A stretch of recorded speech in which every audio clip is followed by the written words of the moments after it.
कभी कभी सबसे बड़ी कहानी किसी हीरो के जन्म से नहीं बल्कि उसके दोबारा जिंदा होने से शुरू होती है। ये कहानी हमें ले जाती है एक ऐसी फ्यूचर दुनिया में जहां इंसान और मशीन्स के बीच की लाइन लगभग खत्म हो चुकी है। कई सदियों पहले हुई एक तबाह कर देने वाली जंग ने दुनिया का नक्शा ही बदल दिया था। अब जमीन पर बसने वाले लोग मुश्किल जिंदगी जी रहे हैं, जबकि उनके सर के ऊपर आसमान में एक एडवांस्ड फ्लोटिंग सिटी मौजूद है जिसका नाम है ज़ेलम। वहां पहुंचना हर किसी का सपना है, लेकिन हकीकत में लगभग नामुमकिन। इसी शहर के नीचे बसी है आयन सिटी, धूल, जंग और मजबूरी का शहर। यहाँ के लोग ज़ेलम की चमक को दूर से देखते हैं और सिर्फ देखते रहते हैं। इसी आयन सिटी में एक साइबर डॉक्टर रहता है जिसका नाम है डायसन ईडो।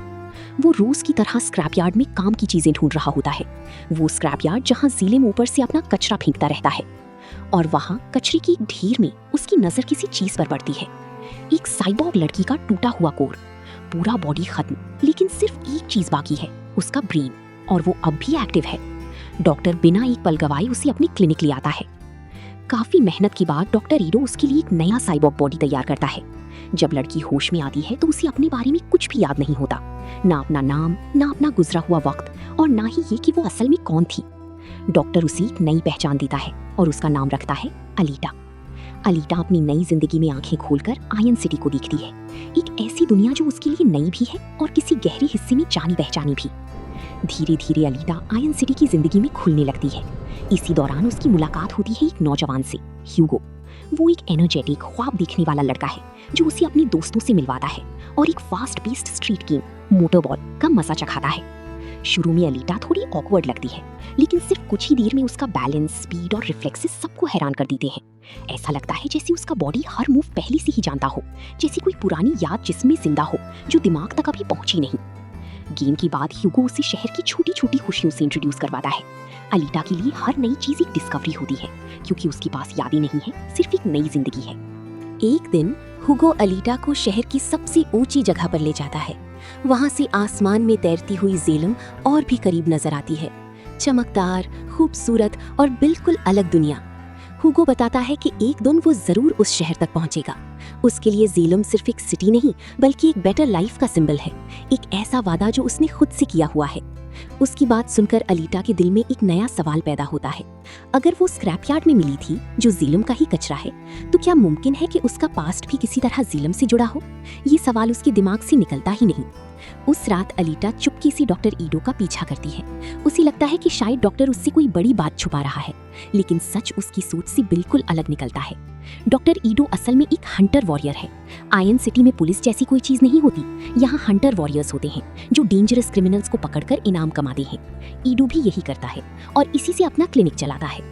इस रात वो एक खतरनाक मिशन पर निकला हुआ है, लेकिन उसका सामना कुछ बहुत ही पावरफुल साइबॉर्ग क्रिमिनल्स से हो जाता है और डॉक्टर मुश्किल में फंस जाता है। जब डॉक्टर खतरे में होता है तब अलीटा बिना सोचे बीच में कूद जाती है, और यही सबसे हैरान कर देने वाली बात होती है।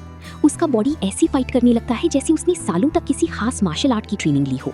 हर अटैक प्रिसाइज, हर मूव परफेक्ट टाइमिंग के साथ। एक के बाद एक पावरफुल साइबॉर्ग उसके सामने टिक नहीं पाता। खुद अलीटा को भी समझ नहीं आता कि ये सब उसे कैसे आता है। फाइट के दौरान उसके दिमाग में कुछ अजीब फ्लैशेस आते हैं, एक पुरानी बैटलफील्ड, एडवांस्ड सोल्जर्स, एक ऐसी जिंदगी जो उसे जानी पहचानी लगती है लेकिन याद नहीं आती। एक चीज साफ हो जाती है, उसका पास्ट सिर्फ एक ऑर्डिनरी साइबॉर्ग का नहीं हो सकता। घर लौटने के बाद डॉक्टर ईडो आखिरकार अपनी जिंदगी का सबसे बड़ा राज अलीटा को बता देता है। कभी उसकी भी एक बेटी थी, यूई। वो पैरालाइज थी। ईडो ने उसके लिए एक स्पेशल साइबॉर्ग बॉडी तैयार की थी ताकि वो नॉर्मल जिंदगी जी सके, लेकिन एक खौफनाक हादसे ने उसकी बेटी को हमेशा के लिए उससे छीन लिया। बेटी को खो देने के बाद डॉक्टर टूट गया। इसी दर्द ने उसे हंटर वॉरियर बनने पर मजबूर किया। स्ट्रीट्स पर निकला, क्रिमिनल से लड़ा, क्योंकि शायद वो अपने आप को किसी काम का महसूस करना चाहता था। और जिस बॉडी में आज अलीटा रह रही है वो कभी उसकी अपनी बेटी के लिए बनाई गई थी। ये सच सुनकर अलीटा समझ जाती है कि डॉक्टर उसे सिर्फ एक मशीन नहीं बल्कि अपनी खोई हुई परिवार का हिस्सा मानता है। डॉक्टर अलीटा को उसके कोर की हकीकत भी बता देता है। उसके अंदर लगी टेक्नोलॉजी इतनी एडवांस्ड है कि आज के दुनिया के साइंटिस्ट्स भी उसे दोबारा बना नहीं सकते। ये टेक्नोलॉजी URM यानी यूनाइटेड रिपब्लिक ऑफ मार्स की है, एक सिविलाइजेशन जो सदियों पहले एक बड़ी जंग में खत्म हो गई थी। इसका सिर्फ एक मतलब है, अलीटा किसी आम जमाने की साइबॉर्ग नहीं, वो उस खत्म हो चुकी दुनिया की एक जिंदा निशानी है। और इसी वजह से कुछ बहुत पावरफुल लोग उसे ढूंढ रहे हैं। उनके लिए अलीटा सिर्फ एक साइबॉर्ग नहीं बल्कि एक बड़ा खतरा है।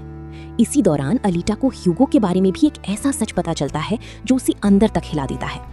ह्यूगो और उसके साथी सिर्फ मजे करने वाले नौजवान नहीं हैं। पैसा कमाने के लिए वो एक बहुत ही खतरनाक काम करते हैं। वो साइबॉर्ग्स पर हमला करते हैं, उन्हें मारकर उनकी स्पाइनल कॉलम्स निकालते हैं और उन्हें ब्लैक मार्केट में बेचते हैं। ये आयन सिटी का एक बड़ा और गहरा डार्क सीक्रेट है और ह्यूगो इस चीन का हिस्सा है। अलीटा को दिल में दर्द होता है, लेकिन वो ये भी समझती है कि इस शहर में सिर्फ अच्छे या बुरे लोग नहीं होते। अक्सर लोग मजबूरी में ऐसे रास्ते चुनते हैं जो उन्हें खुद भी पसंद नहीं होते। एक दिन ह्यूगो अलीटा को शहर से दूर एक ऐसी जगह ले जाता है जहां पुरानी दुनिया के निशान अब भी बचे हुए हैं। वहां पहुंचते ही अलीटा को एक अजीब सा कनेक्शन महसूस होता है, जैसे ये जगह उसके अंदर कुछ जगा रही हो। एक्सप्लोर करते करते वो एक डूबे हुए यूआरएम वॉरशिप तक पहुंचती है, पानी के नीचे छुपा एक पुराना स्पेसक्राफ्ट, और उसी में उसे मिलती है एक ऐसी एडवांस्ड कॉम्बैट बॉडी जो आज की टेक्नोलॉजी से कई साल आगे है। ये बर्सर्कर बॉडी है, यूआरएम की मिलिट्री टेक्नोलॉजी का सबसे खतरनाक नतीजा। उस पल अलीटा महसूस करती है कि शायद इसी बॉडी के साथ उसका कोई गहरा रिश्ता है। अलीटा डॉक्टर ईडो के पास जाती है और रिक्वेस्ट करती है कि वो उसका कॉन्शियसनेस इसी बर्सर्कर बॉडी में ट्रांसफर कर दे, लेकिन डॉक्टर साफ मना कर देता है। उसकी नज़र में ये सिर्फ एक मशीन नहीं, ये एक वेपन ऑफ वॉर है, एक ऐसी चीज़ जो अलीटा को एक नॉर्मल लड़की से वापस एक सोल्जर बना सकती है। ईडो डरता है कि इस बॉडी के साथ अलीटा की जिंदगी दोबारा किसी जंग की राह पर चली जाएगी। वो चाहता है कि अलीटा सिर्फ चैन से जिए, ना कि दोबारा किसी तूफान का हिस्सा बने। लेकिन अलीटा के दिल में अपना पास जानने की जिद और भी गहरा होती जा रही थी। डॉक्टर के मना करने के बाद भी अलीटा रुकती नहीं। उसे लगता है कि अगर वो खुद मैदान में उतरेगी तभी उसे अपने दुश्मनों और अपनी असली पहचान के जवाब मिलेंगे। इसीलिए वो हंटर वॉरियर बनने का फैसला करती है। लेकिन शहर के एक्सपीरियंस्ड हंटर्स उसे सीरियसली नहीं लेते। कैंसस बार में जब वो अपना नाम दर्ज कराने जाती है तो सब उसका मजाक उड़ाते हैं। उन्हें लगता है कि इतनी छोटी सी साइबॉर्ग किसी डेंजरस क्रिमिनल का सामना नहीं कर सकती। लेकिन अलीटा उनकी बातों का जवाब लफ्जों से नहीं, अपनी स्किल्स से देती है। कैंसस बार में मजाक एक बड़े चैलेंज में बदल जाता है और फिर शुरू होती है एक जबरदस्त फाइट। एक तरफ है एक्सपीरियंस्ड खौफनाक हंटर वॉरियर्स, खास तौर पर एक एरोगेंट वॉरियर जिसका नाम है ज़ैबन, जो अपनी प्राइज्ड डमास्कस ब्लेड के लिए मशहूर है। दूसरी तरफ है अलीटा, एक लड़की जिसे सब अंडर एस्टिमेट कर रही हैं। लेकिन एक के बाद एक सब उसके सामने टिक नहीं पाते। उसके मूव्स इतनी फास्ट और एक्यूरेट होते हैं कि देखने वाले हैरान रह जाते हैं। अब किसी को शक नहीं रहता, ये लड़की आम साइबॉर्ग बिल्कुल नहीं है। लेकिन असली खतरा अभी खत्म नहीं हुआ था। शहर का सबसे डेंजरस साइबॉर्ग क्रिमिनल ग्रिविश्का, जो पहले भी ईडो से टकरा चुका था, पहले से भी ज्यादा पावरफुल होकर वापस आता है। इस बार उसका मकसद सिर्फ जीतना नहीं, बल्कि अलीटा को हमेशा के लिए खत्म करना है। फाइट इतनी ब्रूटल होती है कि अलीटा पूरी तरह जख्मी हो जाती है, उसका बॉडी टूट जाता है। लेकिन जब सब कुछ खत्म होता हुआ नजर आता है, तब उसके अंदर छुपी वॉरियर स्पिरिट दोबारा जाग उठती है और वही हिम्मत उसे मौत के मुंह से वापस खींच लाती है। इस लड़ाई के बाद डॉक्टर ईडो समझ जाता है कि अलीटा को उसकी ताकत से दूर रखना अब मुमकिन नहीं। उसके सामने सिर्फ एक ही रास्ता बचता है, वो अलीटा का कॉन्शियसनेस बर्सर्कर बॉडी में ट्रांसफर कर देता है। और इसी पल से अलीटा पहले से कहीं ज्यादा पावरफुल बन जाती है। उसकी स्पीड, स्ट्रेंथ और कॉम्बैट एबिलिटी एक अलग ही लेवल पर पहुंच जाती है। अब उसका सफर सिर्फ अपनी यादें ढूंढने का नहीं, बल्कि उन लोगों का सामना करने का है जो उसकी असली पहचान से डरते हैं। अब वक्त है उन लोगों को समझने का जो इस सारी गेम को कंट्रोल कर रहे हैं। आयन सिटी में एक पावरफुल आदमी है, वेक्टर। वो मोटरबॉल टूर्नामेंट्स ऑर्गेनाइज करता है, शहर की इकोनॉमी कंट्रोल करता है और लोगों के ख्वाबों को अपनी हाथ की कठपुतली बना के रखता है। लेकिन वेक्टर खुद भी सिर्फ एक कठपुतली है। ऊपर जालिम में बैठा है असली मास्टरमाइंड नोवा, एक साइंटिस्ट, एक जीनियस और एक इंसान जिसके इरादे बहुत ही खतरनाक हैं। नोवा वेक्टर को टेलीपैथिकली कंट्रोल करता है, कभी कभी तो सीधा उसके जिस्म में आ जाता है और उसकी आवाज में बोलने लगता है। और नोवा की नजर अलीटा पर है। उसके लिए अलीटा एक खतरा नहीं, बल्कि एक एक्सपेरिमेंट है, एक पुरानी ताकत जो वापस आ गई है। वेक्टर अलीटा को मोटरबॉल की एक बड़ी प्रोफेशनल मैच में उतारने का मौका देता है। एक तरफ ये उसके लिए जालिम तक पहुंचने का रास्ता भी हो सकता है, क्योंकि सुना जाता है कि मोटरबॉल चैंपियन को जालिम में एंट्री मिलती है। लेकिन ये सिर्फ एक खेल नहीं, ये एक साजिश है। वेक्टर ने कई खतरनाक फाइटर्स को एक ही काम पर लगाया है, किसी भी तरह अलीटा को इस मैच में खत्म कर दो। जैसे ही मैच शुरू होता है, एक के बाद एक असासिन्स अलीटा पर टूट पड़ते हैं। लेकिन अलीटा की स्पीड, टाइमिंग और बर्सर्कर बॉडी की ताकत देखकर हर एक हैरान रह जाता है। वो सब पर भारी पड़ने लगती है। जब लगता है कि अलीटा जीत की तरफ बढ़ रही है, तभी ह्यूगो का एक डेस्परेट मैसेज आता है। उसकी आवाज में घबराहट साफ महसूस होती है। अलीटा बिना एक सेकंड सोचे मैच छोड़ देती है। ट्रॉफी, जीत, सालिम कुछ भी मैटर नहीं करता, सिर्फ ह्यूगो की जान जरूरी है। जब अलीटा ह्यूगो तक पहुंचती है तब वहां माहौल पहले ही खतरनाक बन चुका होता है। ह्यूगो अपनी पूरी जिंदगी का सच अलीटा को बता देता है। वो जो कुछ भी करता रहा, क्यों करता रहा। वो मानता है कि उसने गलत लोगों के साथ काम किया, लेकिन अलीटा की वजह से उसने अपनी जिंदगी बदलने का फैसला कर लिया था। अलीटा को यकीन हो जाता है कि इंसान की पहचान उसकी गलतियों से नहीं बल्कि उसके बदलने की हिम्मत से होती है। लेकिन वेक्टर और नोवा इतनी आसानी से ये होने नहीं देते।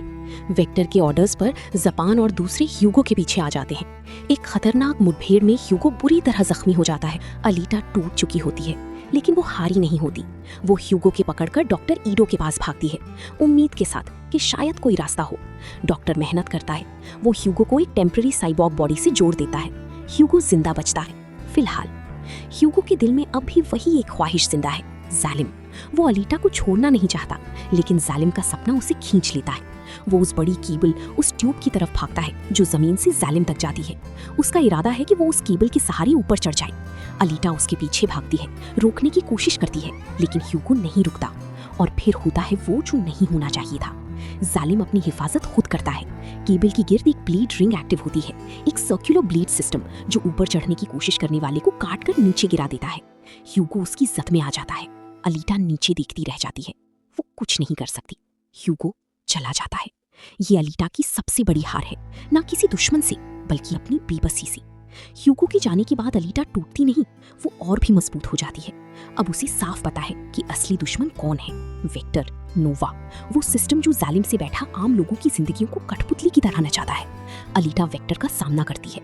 एक ब्रूटल फाइट में वो उसे हराती है, और जब वेक्टर नोवा के बारे में सच बोलने लगता है तो नोवा सीधा वेक्टर के जिस्म में आ जाता है और अपनी ताकत का मुजाहिरा करता है। अलीटा समझ जाती है कि असली जंग अभी बाकी है। नोवा तक पहुंचना, जालिम तक पहुंचना, ये अब सिर्फ एक ख्वाहिश नहीं बल्कि एक मिशन है।